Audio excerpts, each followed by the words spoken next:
पंजाब में एक भक्त था, उनके हाथ में 1 लाख की अंगूठी थी। सोना के ऊपर हीरा जरा हुआ था और उस अंगूठी का उसके मन में बड़ा भारी अभिमान था। हम 1 लाख की अंगूठी पहनते हैं। गया हुआ था उनके यहाँ, वे बार बार अंगूठी वाली अंगुली को मेरे सामने कर दे, फल भी देना हो तो सीधे हाथ से नहीं, हाथ को उल्टा करके फल रखे कि महाराज अंगूठी को देख ले। अब महाराज को हीरा मोती जवाहर से क्या लेना देना, कितना भी वह दिखलाए फिर भी हम कुछ बोले नहीं कि बहुत बढ़िया अंगूठी है।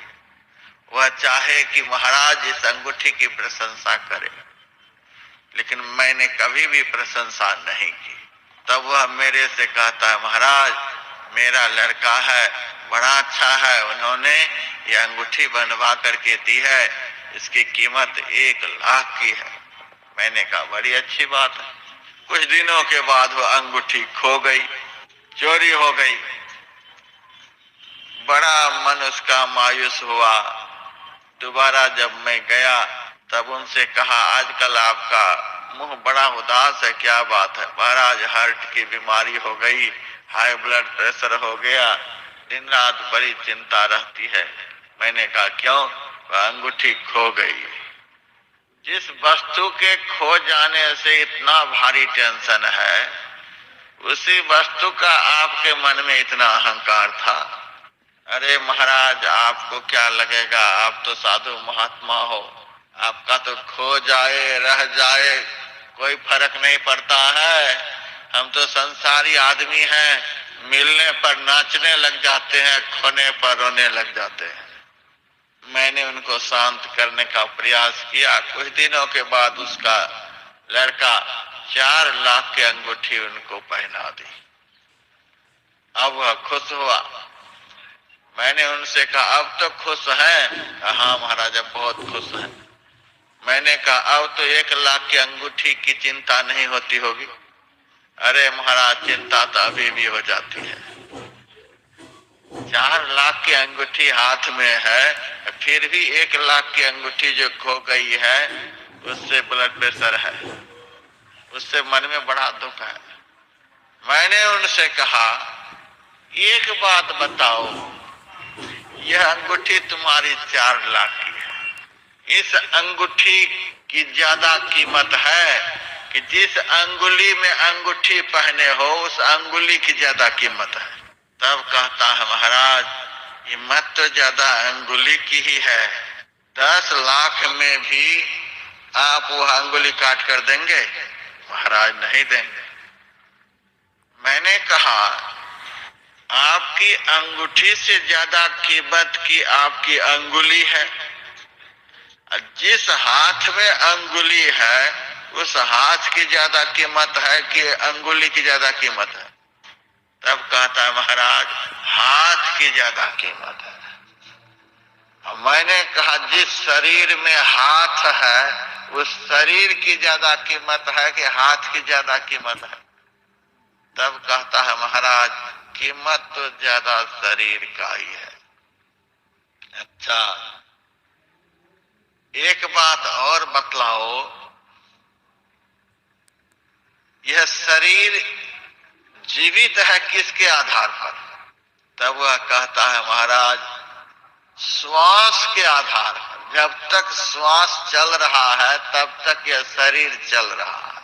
फिर मैंने उनसे कहा शरीर की ज्यादा कीमत है कि शरीर में जो श्वास है उसकी ज्यादा कीमत है? तब कहता है महाराज ज्यादा कीमत तो श्वास की ही है।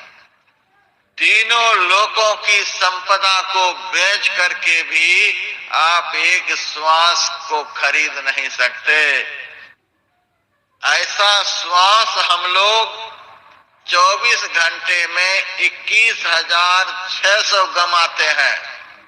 ऐसा श्वास 24 घंटे में 21,600 हम गमा रहे हैं। दुकान में थोड़ा सा नुकसान हो जाता है तो नींद नहीं आती है, बेटा बीमार हो जाता है तो नींद नहीं आती है, दुनिया का कुछ भी नष्ट होता है तो टेंशन हो जाता है, और इतना बड़ा नुकसान प्रतिदिन हमारा हो रहा है, इस बात का टेंशन है किसी को? इस बात का टेंशन किसी को नहीं है। एक श्वास की कीमत सारी दुनिया को बेचकर, तीनों लोगों की संपदा बेचकर हम नहीं चुका सकते। चैतन्य महाप्रभु का वचन है,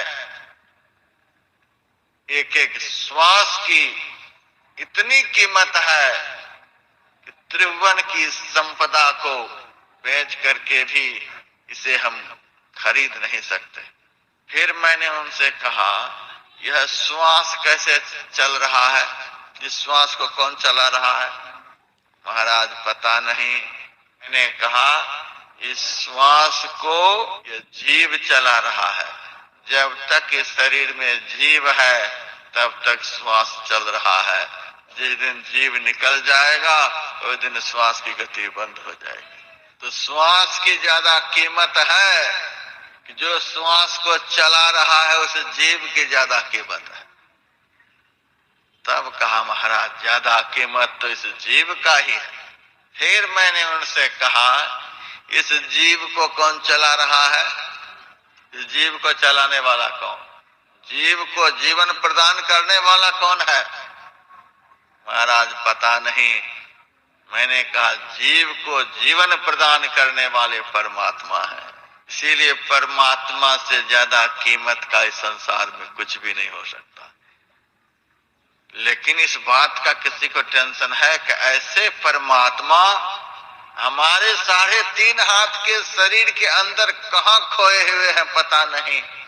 इस बात का किसी को टेंशन है? इस बात का यदि टेंशन किसी को हो जाए तो सदा के लिए हाई ब्लड प्रेशर